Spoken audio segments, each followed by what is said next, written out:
नमस्कार। मैंने अपने पिछले कई वीडियोज़ में आपसे बहुत सारी बातें की और मुझे खुशी भी हुई कि आप लोग मेरी कई बातों पर अमल कर रहे हैं।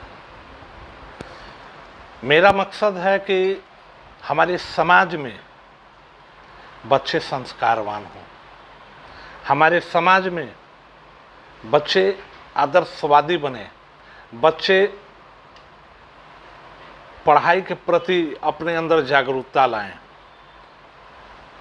वीडियो बनाने के पीछे मेरा मकसद यही है कि मैं वैसे अभिभावक बंधुओं को भी जागरूक करूं जिनका ध्यान बच्चों पर नहीं है, जो ये सोचते ही नहीं, ये देखते ही नहीं कि मेरा बच्चा विद्यालय जा रहा है तो विद्यालय से आने के बाद क्या कर रहा है, या मेरा बच्चा जिस विद्यालय में जाता है उस विद्यालय का परिवेश कैसा है, माहौल कैसा है, वहाँ की पढ़ाई कैसी है, वहाँ के पढ़ाने वाले लोग कैसे हैं।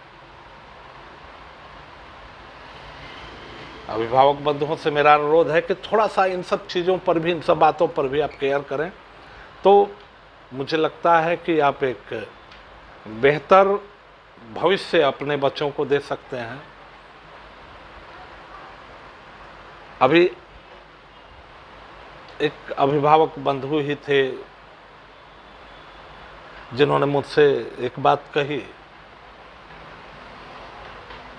कि सर, मैं बाहर रहता था, मेरा बेटा जब छोटा था तो बड़ा ही संस्कारवान था। हम लोग घर में कोई भी बात कहते थे, कोई बड़े बुजुर्ग अगर उससे कुछ कहते थे तो वो उस पर अमल करता था, लोगों का अदब करता था, लोगों का इज्जत करता था, लोगों का सम्मान करता था। लेकिन आजकल पता नहीं उसको क्या हो गया। मैंने कहा भाई, घबराने की कोई बात नहीं है, बच्चे हैं, बच्चों की एक उम्र होती है और हमें उनको बनाना है, हमें उनको संभालना है। आजकल इसके पीछे बहुत बड़ा कारण है नैतिकता। नैतिकता का पतन होते जा रहा है। याद है हम लोग जब छोटे छोटे थे, दादा दादी, नाना नानी हम लोगों को ज्ञानवर्धक कहानियां सुनाया करते थे। रात में हम सारे बच्चे, जितने भी बच्चे थे घर में, सब लोग अगर ननिहाल जाते थे तो वहाँ नाना नानी के पास नानी कहानी सुनाइए, नाना कहानी सुनाइए, और बहुत ही अच्छी अच्छी कहानियाँ सुनने को मिलती थी, बहुत ही अच्छे अच्छे ज्ञान उनसे मिलते थे। लेकिन आज बड़े बुजुर्ग कट से गए हैं। इसके लिए जिम्मेवार कौन है? हम जिम्मेवार हैं, क्योंकि हमने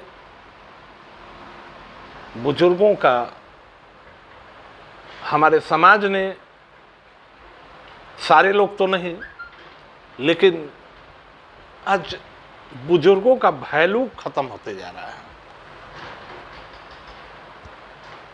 बड़ा दुख होता है ये देख करके कि एक माँ और बाप मिलकर 8-10 संतानों को पाल लेते हैं, लेकिन वही माँ बाप जब बूढ़े होते हैं तो 8-10 संतान मिलकर भी उन 1-2 जनों को संभाल नहीं पाते हैं। उनको पालने पोसने के लिए, उनकी देखभाल करने के लिए लोग आपस में झगड़ने लगते हैं। बहुत दुख होता है। आज यही वजह है कि हमारे बच्चे हमसे कटे जा रहे हैं, क्योंकि हम संस्कार को भूल रहे हैं। बच्चों में अगर संस्कार लाना है तो हमको भी संस्कारवान बनना होगा, हमें भी बड़े बुजुर्गों का सम्मान करना होगा, हमें भी बड़े बुजुर्गों के साथ में रहना होगा, हमें भी बड़े बुजुर्गों को ये देखना होगा कि उनको किस चीज की कमी है। हमें हमारे घर के बुजुर्ग जो हैं उनको बच्चों की तरह देखभाल करना होगा। यही चीज देखकर हमारे बच्चे सीखते हैं, सीखेंगे और वो संस्कारवान होंगे। बच्चों के लिए थोड़ा सा वक्त आपको निकालना होगा। बच्चों को जिस तरह से दादा दादी नाना नानी ज्ञानवर्धक कहानियां सुनाते थे, आपको भी सुनाना होगा। याद रखिए, जिस घर में बच्चे निर्णय लेने लगें और बुजुर्ग वहां साइलेंट हो जाएं, तो समझ लीजिए कि उस घर का नाश, उस घर का पतन निश्चित ही है। जिस घर में बड़ों का सम्मान नहीं है, जिस घर में बुजुर्गों का सम्मान नहीं है, उस घर का पतन होने से कोई नहीं रोक सकता है।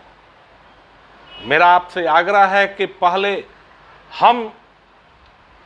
आप बुजुर्गों का सम्मान करना सीखें, हम और आप बुजुर्गों का सम्मान करें, तभी हमारे बच्चे हमारा और हमारे बुजुर्गों का सम्मान करेंगे।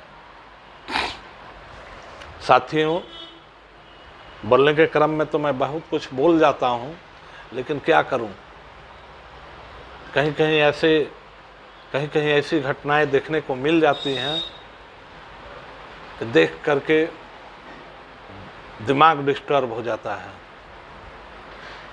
मैंने देखा था, मैं देखता भी हूँ कि किसी घर में बुजुर्ग को जानवर की तरह कोने में लोग डाल देते हैं।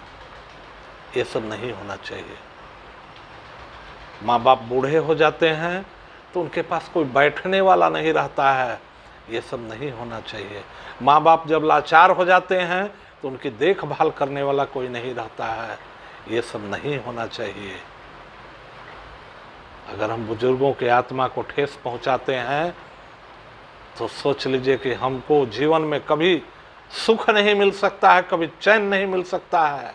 जिस घर में बुजुर्ग दुखी हैं, उस घर में लक्ष्मी का वास कभी नहीं हो सकता। इस चीज को आप याद रखिएगा।